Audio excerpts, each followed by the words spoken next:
I'm Lisa. I'm with Lise, which is also Lisa, but with an E instead of an E at the end. And I should say welcome back, because Lise was here before, if you remember, with Steve Windsor, and they were talking about author basics. Again, another great opportunity to help authors make more money.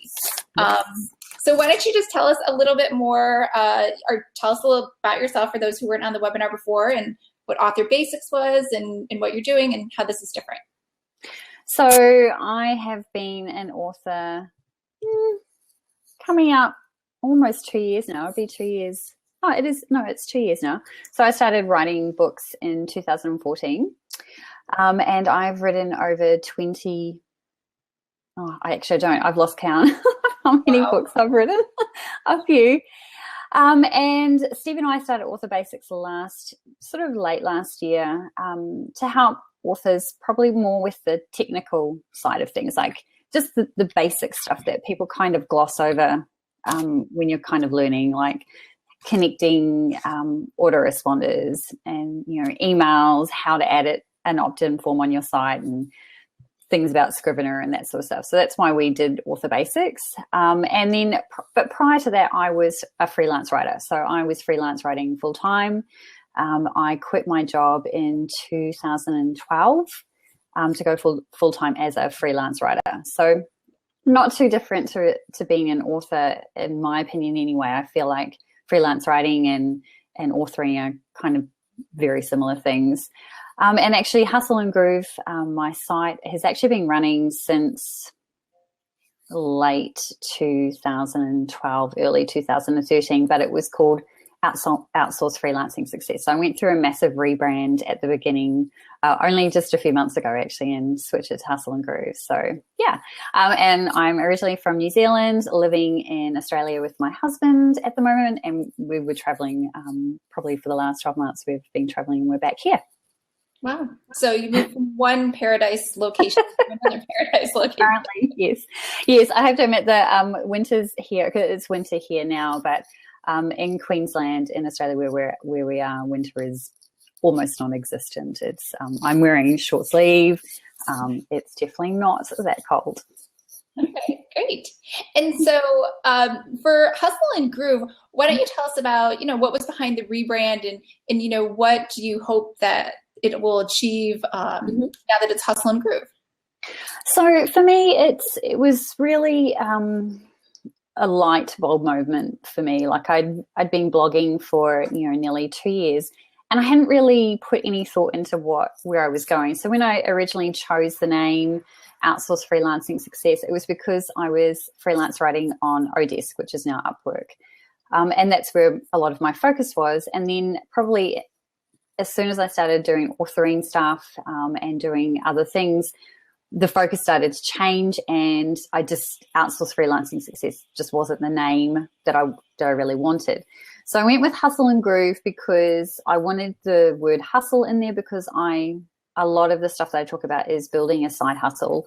And then the groove part is kind of part of what happens when you start a side hustle and then you decide that you want to go into doing it full time, and it takes a little while to sort of find your groove. So that's literally how the name came up, and the reason why I rebranded was because I wanted to be talking more about side hustle and not just talking about Upwork or outsourcing from that perspective. So yeah, so that was it was a strategic shift, and so that I can help more people from more of a side hustle perspective than just sort of working on Upwork.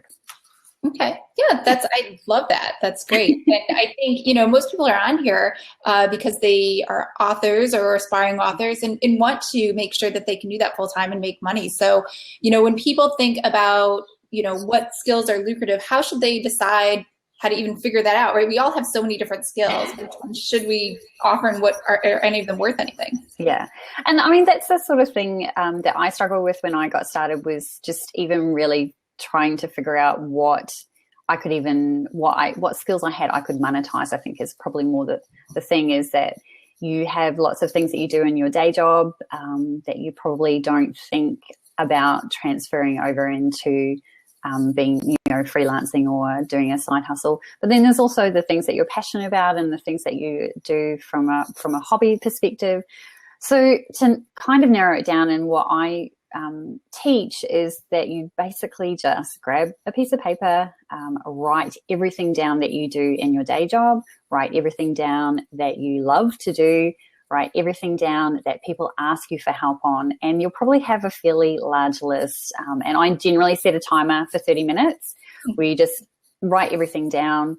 And then it's a case of validating those ideas. So I think that's what happens is people go, I really want to do a side hustle and I'm passionate about this or I'm passionate about that.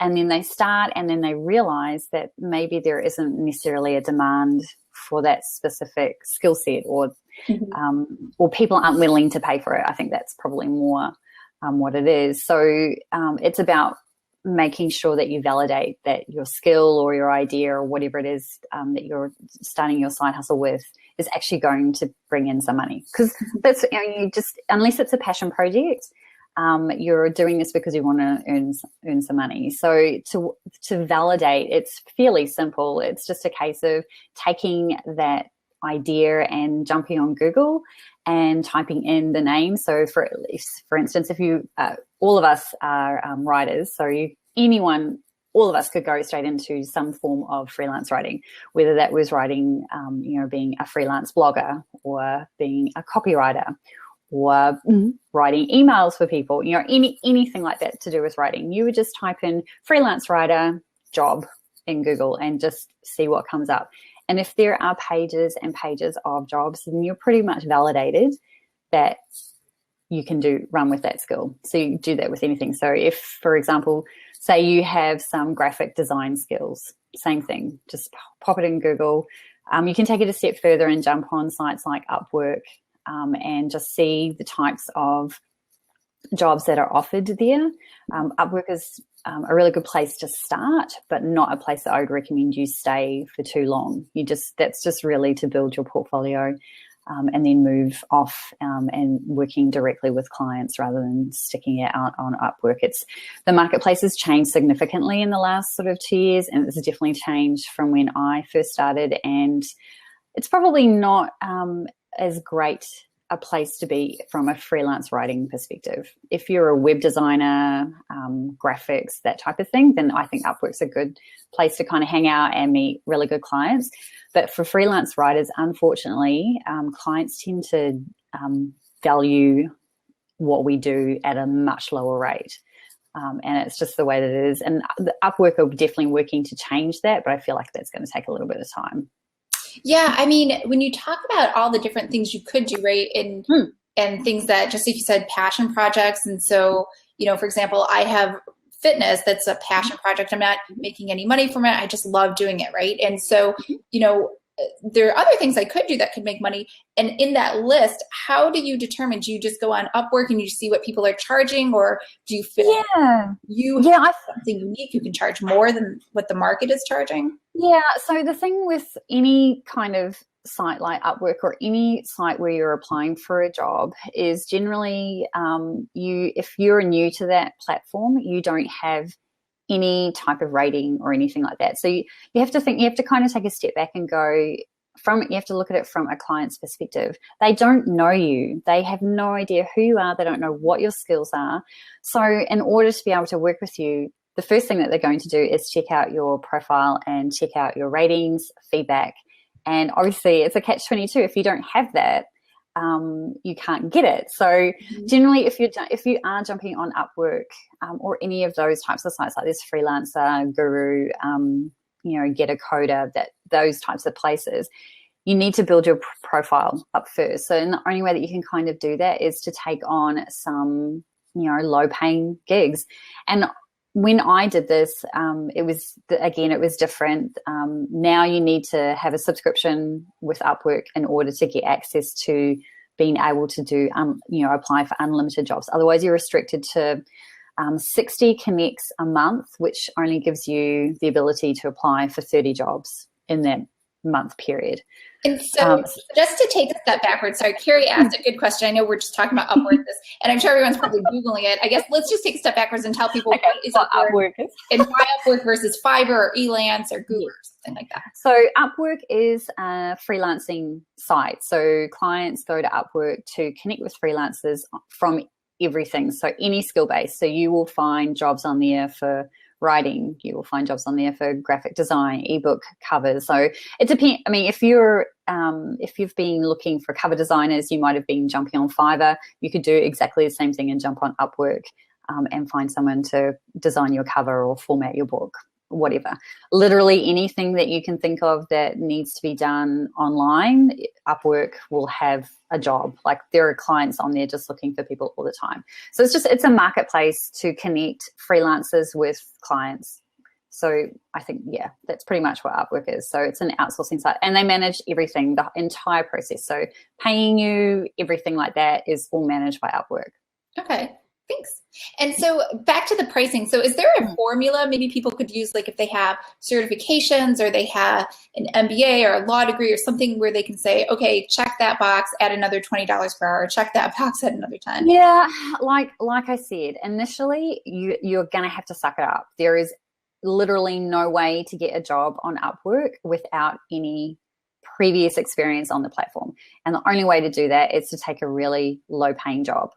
So if you are planning, so say you have got professional skills, so, we run with the lawyer thing, although I don't think you'll find too many law related stuff on Upwork. It's generally, actually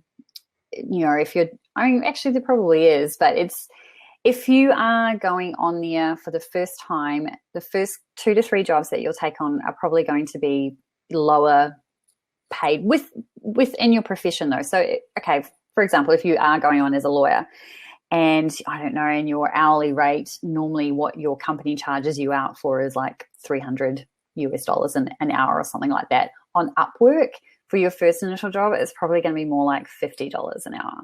So that's kind of the comparison.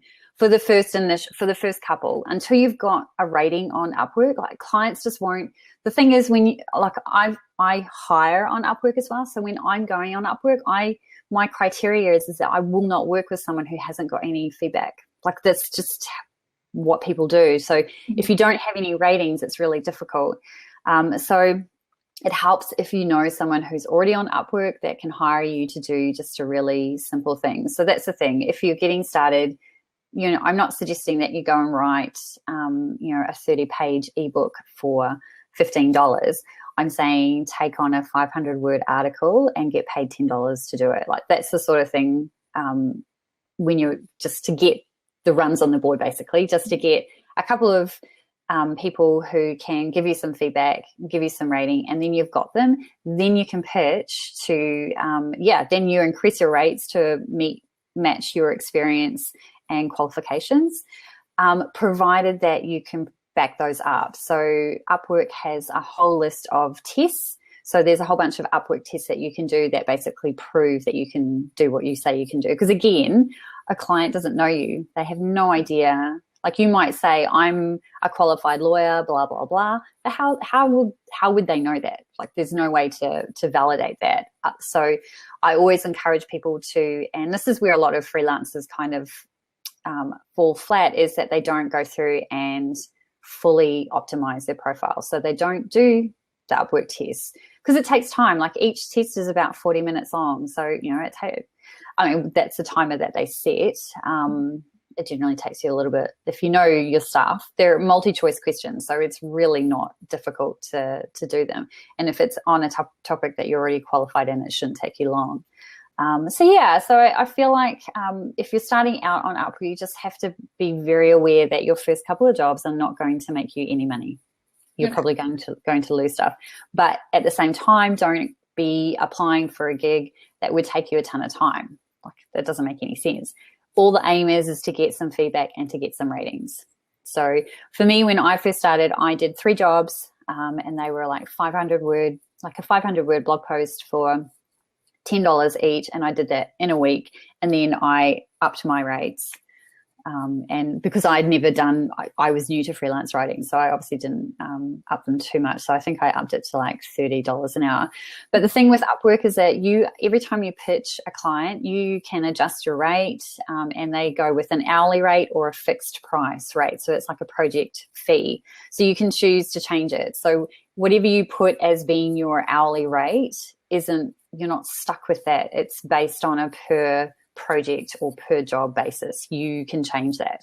It's just what you see on your profile when you're setting it up, and what a client if the client was looking through and looking at freelancers, they would see that. But yeah, nothing is kind of set in stone. So that's not that bad, right? I thought, I think they build up your profile. I was thinking, oh my gosh, is that months? Is that a year? Like, it's not that bad, right? No. Yeah, it's just, but so the issue is now though, is that you can go burn through those connects. So the way that Upwork is moving into, they obviously want people to stay on their platform. So they've got a subscription model. So like I said, if you just go with the free model of not subscribing to them, you only get the 60 connects a month, and that only and so each time you apply for a job, it's 2 connects. Like, I don't know why they call them these connects, but it's 2 connects. So for me, like for example, when I first started out, that first week I was applying for 5 to 6 jobs a day. So you would burn through 30, applying for 30 jobs very quickly. So that's just something to keep in mind. If that's if you want more, you'll have to pay for it. Mm-hmm. Okay. And, you mentioned briefly, graphic designers, website designers are high in demand. If people don't have those skills, and knowing that they are very lucrative, would you ever advocate that they go out and try to gain some of those skills? Yeah, I mean, if you have an interest in that sort of area, then yeah, why not? Why wouldn't you go and learn those skills? Like, the easiest skill to learn as an author is to then turn those skills into being an editor or a proofreader. Like, we already do that already, so it makes sense. And there is quite a high demand right now for editors, good editors. So I'm talking about like a copy editor or, a content editor. So if you were someone who specialized, you have a lot of knowledge in a specific topic, you could specialize and just edit books, blog posts, content that's specific to that topic. So it's just really, like I said, it's really about thinking about what it is that you're trying to do, looking for skills that you already have that you can easily get started with, but then also looking at skills that might be hidden that you can kind of tap into. And yeah, like I said, from an author perspective, it makes sense to switch to being an editor or, just proofreading. And then you could also take it that step further. And if you are so inclined, if you enjoy the graphic side of things, and, there are so many people looking for really good ebook cover designers. So just thinking about, just everything that you already do in an author-based business that you could also charge other authors to do. That's great. So, once someone starts doing this, because I think everyone likes extra money, but how would that fit in with a full-time or even a part-time writing schedule? Would you advocate 20%, 50% of your time? That's really comes down to personal preference. So for me, when I first started, I was still working a full-time job, and then I started my side hustle in freelance writing. So I basically sat down with a calendar and just worked out what my schedule was like on a week-to-week basis. So, I was just started a new relationship at the time. It was just met my husband, so we'd just started dating. So, I didn't have any children, so it was just me. So my job was, like 7 a.m. or 4 p.m. So that's it. I knew those were the times that I was at work.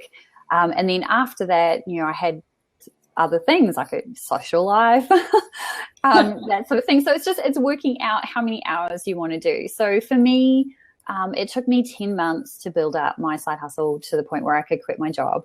And I was doing between 5 to 10 hours a week. And keeping in mind that I could just, if I was doing stuff during the week, I'd just take a day on the weekend and do everything then. Like, it's working that out. If you have a family, obviously that is a lot different. You need to kind of balance that out. I have a really good friend. She's got 3 daughters, and when she first started, she had 2 of them at home. And so she would be up at 5 a.m. and she'd do 2 hours before the girls were up. And then she was with them during the day. And then when her husband got home from work, he took over looking after the kids, and then she would be working at night. So it's working out what you're willing to put in time-wise. No, I think that's a great, I don't even know if I've heard that. So she was able to quit her job after 5 months. So, and that wasn't working, an 80-hour week where you're putting 40 hours in. So I think it's about being consistent, right? Yes, it is being consistent, definitely. Yeah. You want to be consistent. You want to be looking, for me, like I had in my head, because my goal was to quit my job, because it was just, for me, I'd been for something for quite a long time, like a good 5 years. I hadn't been happy doing the type of work that I was doing. And, I was pretty much changing job every sort of 3 years. And so I got to a point where I was just like, you know what, I don't want to change to another job just to go through this whole same process again. Like it's just, it's ridiculous. None of this is what I want to be doing. So in my head, I was like, okay, I need to replace at least half my income so that I can quit my full-time job and my bills are covered. So, I didn't have to worry. That in my head, that was my goal. And I needed to be able to do that at least 3 to 4 ongoing clients. So clients that I was working with on an ongoing basis, and like they'd signed a contract and it was ongoing work. So that was my goal. So it's different for each person. You might have a different number. But that's what you just have to figure out. And you might not be looking to quit your job. You might just be looking to make an income on the side. But I can literally guarantee that once you've been doing a hustle for sort of 3+ months, you'll start to go, yeah, I think I might leave my job. Right. Like I feel like what am I doing? Because basically you're just making money for somebody else. If you had your entire time back to focus on the things that you actually enjoy doing and that also make you money, you'd just be a lot happier. And that's how I feel. Yeah, and I think that's what everyone's here. So let's just talk about the other sites, right? So, why not Guru? Why not Fiverr? Why didn't you choose those? Or do you also list yourself on those? Yeah, so when I first started, Odesk and Elance were the 2 main sites. Like the other sites just really weren't as easy to get access on. So that's why I started on Odesk. And obviously now Odesk and Elance have merged and are now Upwork. So Upwork is the largest marketplace from a freelancing perspective. Like it's literally the largest. So that's where most people go. But it's a very, it's a different type of marketplace right now. And they're still trying to move everything into where they want to be. So they've just gone through a fairly major change in their terms of service that had a lot of people fairly up in arms. But I feel like it's a good move. So basically what they did was up until June, like the beginning of June, there was a fee charged to freelancers of 5% per job. So they would take 5% off you. That's now changed to be, it's now, I think it's something like 25% for the first time working with a new client. And then once you hit $500 or more with that client, it drops back down to that 5%. And then once you've done like 10K, so it drops to 10%. And then once you've done 10K, it drops down to 5%. So I actually feel like it's a good move because all it's going to do is encourage more quality freelancers on there, because at the moment it has been a sort of a mixed bag, but it also pushes it back on the client too, because the clients also are now charged a 2.5% fee, or they can choose to pay a subscription fee. So Upwork is a good place to start, but there are lots of different, so it really depends on your skills. So if you were someone that was dabbling in coding, so if you were doing HTML, you were decided that you wanted to learn WordPress, how to create WordPress themes and stuff like that, then you'd be better off going to sites like Get a Coder. Or if you go into wordpress.org, they have a whole forum full of places where you can connect with people who are looking for WordPress-based themes. to build their site. WordPress is awesome if you can start building WordPress themes and selling them on creativemarket.com is a great place to go from that perspective. Like if you're a graphics person, you can sell your themes, your graphics. Like if you are a photographer and you're taking photos, Creative Market is a great place to go and sell, bundles of photos, because people are always looking for photos, stock photos to put in their books, to put on their website, all that sort of stuff. So it's just once you start digging and finding different places, and there's just so many places that you can go. So in terms of where I am right now, I don't do a lot of freelance writing anymore. So I generally work directly with clients, and I work with authors more than anything now because that's what I'm passionate about. So I'm not actively looking for work on Upwork. I still have my profile there. The other places that I would recommend from a writing perspective is a platform called clearvoice.com. It's great, particularly if you are a fairly established writer and you've got a lot of stuff published. So if you've published on Huffington Post, if you've published on Forbes, Entrepreneur, basically any site, news site, if you've got anything published on there, Clearvoice is a great place to go. It's one of the best. It's new. I've just trialed it to recommend it to everyone on Hustle and Groove.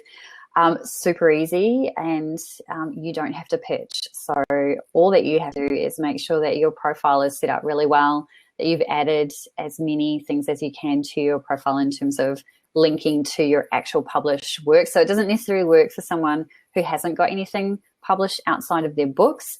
I'm talking about stuff that's actually being published on, like Huffington Post and stuff like that. So if you've written guest blog posts on any sort of major website, then Clearvoice is a great place to go. And what they do is basically send you an email saying, we've identified an opportunity for you, and it's only ever sent out to a very select amount of people. And then all that you do is log in and you say, I'm interested or I'm not. That's it. Then it's up to the client to choose you. It's super simple. I've used it. I used it a couple of weeks ago, and it was a great experience. And they pay you within 24 hours via PayPal. That's super, super fast. So yeah, Clearvoice is really good, and they pay at a higher rate than what you would necessarily access on Upwork. The other really good one is Contently. So contently.com. So contently.com. It's really great as well. But again, if you're an author and you're looking to stick in sort of author related stuff, I would go to reedsy.com. So that's spelled REEDY, Reedsy, SY.com. It's a good place for us as authors, but it's also a great place if you're freelancing. So if you're editing, proofreading, formatting books, or doing e-covers, Reedsy is a great place to connect with other authors and get paid for that service as well. So if you're already formatting your own books, why not format somebody else's book? Like I format all my own books, and so I offer that as a service. Like it makes sense to capitalize on the skills that you're already using. Right. Good. Yeah. And just if you're listening and you're not at the credential level for Clearvoice, that's something you could aspire to in the future. Yeah, exactly. It's a great platform. They're very, very new. I mean, they do take a fairly large cut. It's a 25% service fee, but it actually doesn't, I find I'm not bothered by that because you're getting paid a higher rate. So for example, I wrote an 800-word article and I got paid $105 for that. And that's with the 25% already taken out. So I'm happy, an 800-word article doesn't take me more than maybe 30 minutes to write. So $105 for half an hour, I'm totally fine with that. Right. So for anyone that's starting out on this, everyone wants to do everything perfect, right?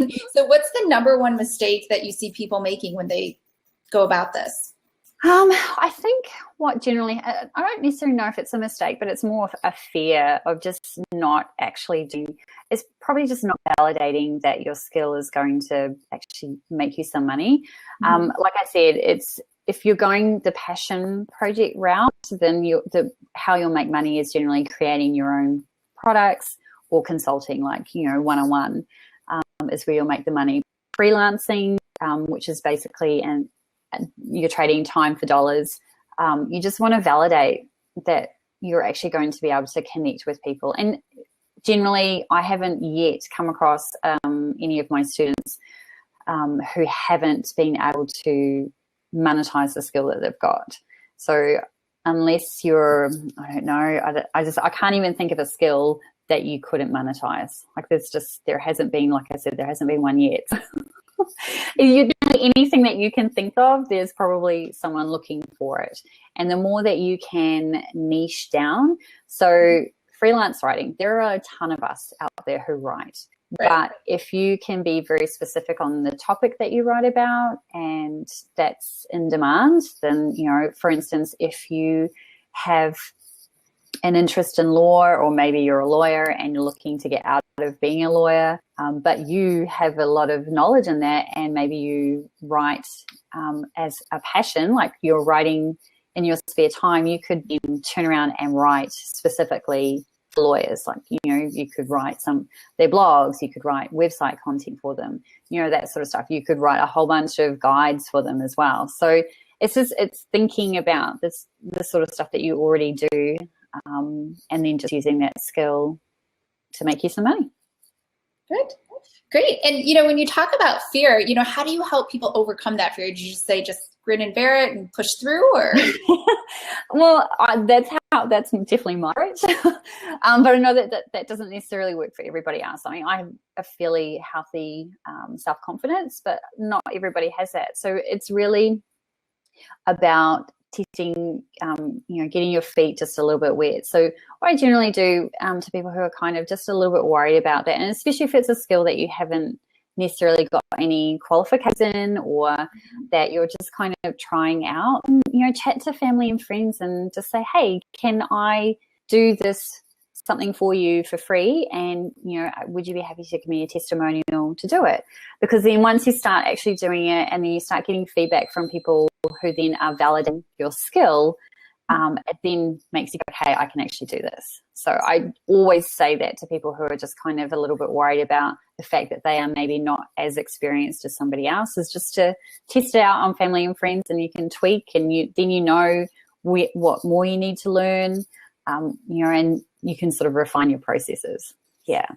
No, I think that's great. I'm the same as you, but I think, a lot of times I think, if people are just more positive, and because I think when you think about negative things, no matter what it is, you kind of psych yourself out. You're like, well, why should I bother offering freelance writing? There's already a ton of people doing it. So why not you, right? And, and I think, just being grateful too, and just seeing, the abundance and the ability that it's going to work. And if it worked for somebody else, that doesn't mean they've already done it and you can't do it. It means that it could work for you. Exactly. That's right. I think that's a great thing. Like, if somebody else is already doing it, that means that there is a demand and that you can do it too. And we all have a unique way of doing something. We all have a unique voice, but particularly when you're an author, your voice is very unique. Nobody says things the same way. And just because, think about it, when you're writing a book, I certainly don't sit there. Somebody else has already written a book on this topic. I'm not going to write about it, because the audience that you are talking to will connect with your voice. And then if they don't, then they'll go and search and connect with somebody else. I mean, that's the whole thing. So I think, when you look at it from that perspective, and then, if you have something that you really enjoy doing, why wouldn't you want to share that with other people? Like, you're kind of doing the world a disservice by actually not sharing those skills. That's how I sort of look at it, and that's why I sort of say to people who are just kind of like, well, I don't know if I should do this. I'm like, well, you don't know unless you try. You have nothing to lose. Like, if you are still working a full-time job, you have absolutely nothing to lose by testing the waters with different skills. And that's why I love the concept of a side hustle, because it allows you to try lots of different things, and then you can figure out later, because you're not having to worry about it, because you've still got money coming in. Yeah. And so let's talk about Hustle and Groove. And so when people go to your site, how can they best use your site, and where's the go-to spots for people? Oh, okay. So at the moment, there's a lot of information on there. I have some stuff specifically about dealing with fear and overcoming, like, overwhelm is probably more what happens when people start thinking about starting a side hustle, because there's a lot of information. So if you land on the site, you'll see that's one of the menu items. If that's something that you're kind of sitting there going, this is a ton of information, I'm just struggling, click on that tab and there are podcasts, videos, links to other resources about how to deal with fear and how to deal with that overwhelm. And because you kind of have to get that out of the way first before you can really even start. And then there's one about how to actually start a side hustle and that sort of stuff. But if you guys want to get started, I would love to give you a free copy of the Side Hustle Blueprint book, which was a best-selling book on Amazon. So if you guys want that, I'll share with Lisa the link for you guys to get access to that. So you can just go and grab it.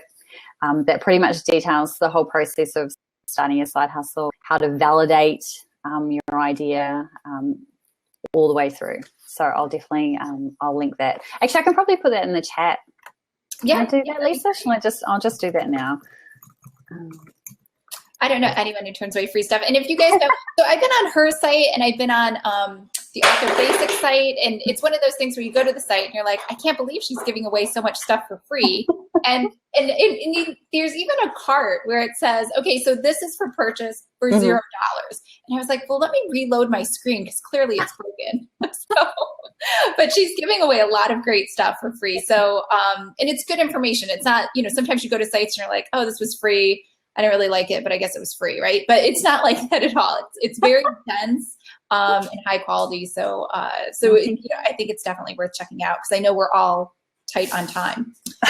Thank you. I know I tend to. It's so funny when I first started blogging. It used to be blog posts were about 500 words. Now I can't actually do anything less than sort of 1,200 to 2,000 word blog posts because there's so much information just starts coming out. So there is a ton of stuff on Hustle Groove. And then, from an author perspective, there's a ton of stuff on authors as well. So check out both of them. Just read, consume. Right. And let's talk about paid options. Do you offer any one-on-one coaching or programs? I do. Yeah. So with the Side Hustle Blueprint book, I actually created a course as well because I had a lot of people sort of reaching out going, Lise, this is great, but I'd love for you to actually just be able to teach me. And I can't talk to everybody. So I created a course as well. So there's a whole course framework that teaches you how to identify a side hustle, how to validate it, also providing you with, basically the top 10 skills that you can basically start making money with straight away, all the way through to like finding your first client, how to schedule everything in with the day job, all that sort of stuff. So that's inside the course. And then, yes, I do sort of one-on-one coaching. I do like a 30-minute Skype chat and an hour Skype chat as well. So, and then I also just started doing some, every 2 weeks, I'm doing free live workshop training. And so those sorts of trainings are to do with all the sort of things involved with running a website, how to set up WordPress, how to add a lead magnet to your site, how to build your email, so all the sort of bits and pieces that go with running your actual side hustle. So that's all the stuff that I do. So I'll turn it over. We have a few minutes. Does anyone have any questions for Lise that you want to ask? You can write them out right in the chat. Plus, we've done an excellent job of covering everything, or possibly people are just overwhelmed right now.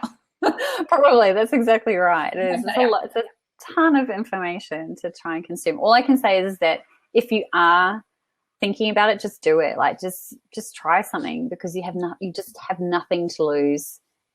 Set up a profile on Upwork. It doesn't take very long. It takes about an hour to go through, set up a test, add your portfolio items, that sort of stuff. Then just start applying for gigs. Yeah.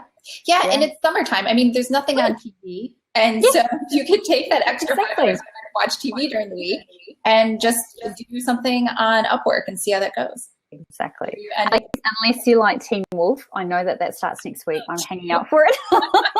I know. I'm like in vampires, werewolves, that sort of stuff. So yeah. So Teen Wolf starts next week. Oh, Becky has a question. So I've written articles for both RWR magazine, which I don't know if you know, if that's the romance writers magazine, and USA Today. With that kind of background, do you think Clear Voice is the best choice? Absolutely. As long as you can link to those articles online, because the way that Clear Voice works is that it asks you to provide that URL, and as soon as you upload that URL, it actually pulls that and links it there, and then it also shows social media shares and all that sort of stuff. So potential clients get to see all of that. So yes, Becky, Clear Voice would definitely be a great platform for you. You would love it. Good. Mm-hmm. Look at that. We have experts in the audience already. Exactly. You just start now. Right. But honestly, I love, the reason why I love Clear Voice is that I'm not a huge fan of pitching myself. Like it's just like when you're on a site like Upwork, you've got to put a pitch together, you know, you've got to put, it's like writing a cover letter when you're applying for a job. And I'm not a fan. I would rather just talk to someone face to face. So when I came across Clear Voice, I was like, this is great. I don't have to pitch. I just say, yep, I'm interested. And then it's up to the client to check you out and whether they connect with you or not. So yeah. I love it. Carrie, so in your opinion, what are some skills that are in demand right now on Upwork? So right now on Upwork, you will find lots of jobs around editing, proofreading. If you want to go the ghostwriting route, there's definitely plenty of work in that regard. I haven't done ghostwriting mainly because I sit here and I go, I'm writing a 30,000 word book for someone, and I'm going to get paid for it once. Whereas if I self-publish my own book, it's an ongoing payment. But if you're looking to make some quick money, then yeah, editing, ghostwriting is definitely very lucrative.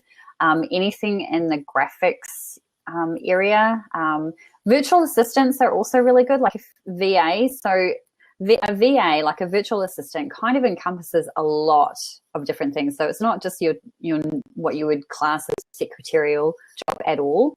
Virtual assistants could be anything. So someone could be on there looking for a VA to help them with website stuff, or looking for someone to manage customer service, manage emails and stuff like that. So virtual assistants are in fairly high demand. So yeah, so editing, ghostwriting, VA, and anything sort of graphic related. So if you're designing ebook covers, if you know your way around creating images for social media, that sort of stuff is kind of in demand. From a freelance writing perspective, things like copywriting, if you can take a copywriting course and get your skills up really quickly within a couple of months, copywriting is a massive skill. The thing with copywriting is that you need to have some proof to kind of back up your claim, because it's an intangible thing that you're marketing when it comes to copywriting. But you could make a company a lot of money with some really good copywriting skills. And so those are in high demand. So people are willing to pay a lot of money for copywriting skills. Like I'm talking $2,000, $3,000, $4,000 for a project. And they're generally talking about creating those awful long sales pages full of, it's the things that I don't read because I just skim straight down to the bottom because I want to see the price. But clearly other people definitely read them. So copywriting is definitely fairly high. So I hope that helps, Kerry. But yeah, those would be the sort of things that I would start with if you were starting on Upwork and you just want to make some money. Mm-hmm. Yeah, it's a great time to be an independent anybody right now, right? There's so much infrastructure set up to help facilitate putting yourself in the market, right? Even Uber, a lot of offline things, right? Yeah. And like if you're a creative person, like if you're more a craft person, Etsy is another great place. You can create a store on Etsy. They do everything, like they manage it all for you. They obviously charge you fees, but if you're making handmade stuff, jump on Etsy and sell it on there. Like if that's the sort of stuff that you love to do, then monetize it. Like it makes sense to do. I'm actually about to open an Etsy store in the next few weeks, so you're not doing enough things, right? I know. I'm like, should I do it? But because the other really cool thing about Etsy, and don't tell anybody else as I'm saying this on a live webinar.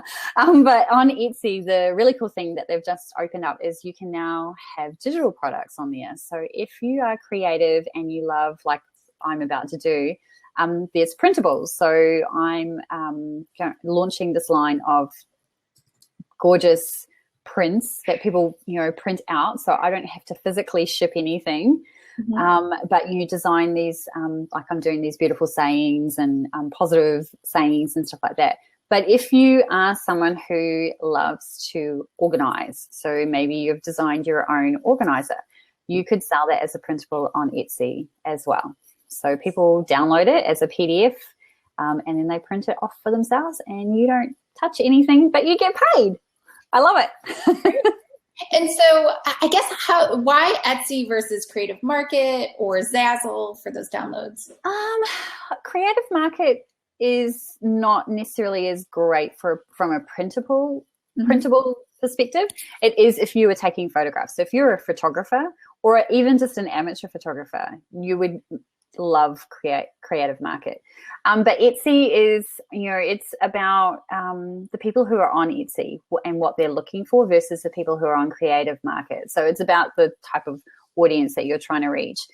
The people who are on Creative Market are more business orientated, whereas the people on Etsy aren't. They're, people who are looking for things to solve problems in their day-to-day lives or are looking for inspiration. So it's probably just a slight distinction between the two. And Etsy, I just love. I'm addicted. It's like Pinterest. I just spend all my time on there, and I just have to. My husband's like, "Don't you dare buy another cover for your iPhone." There's so many different things. So yeah, if you're more creative, crafty inclined, then Etsy is definitely a great place to start. Okay, great. Yeah. So any other questions? We're going to try to wrap up here, but I'll take one more question if anyone has one. One more. I have a drink. Great once, great twice. And while you're thinking about your question, let me just ask you really quickly. So if someone made like a graphic with a nice, pretty quote like you're going to make, how do you make it so they don't just right click it, download it, and steal it? Well, yeah, so Etsy manages all of that process for you. So they can't actually, the site is designed that way. So when you're viewing, because you obviously you upload all your photos and then they can view it and zoom in on them, you can't right mouse click. You can take a screenshot, but it's not going to be very high quality. So yeah, so the quality that you would see on Etsy is going to be like at 72 DPI. You try and print that out, it's going to be grainy. It's going to be all pixelated. Yeah, it's going to be all pixelated, exactly. So I'm not too right. I mean, that's just the same as someone jumping on my site and taking one of my blog graphics or something like that.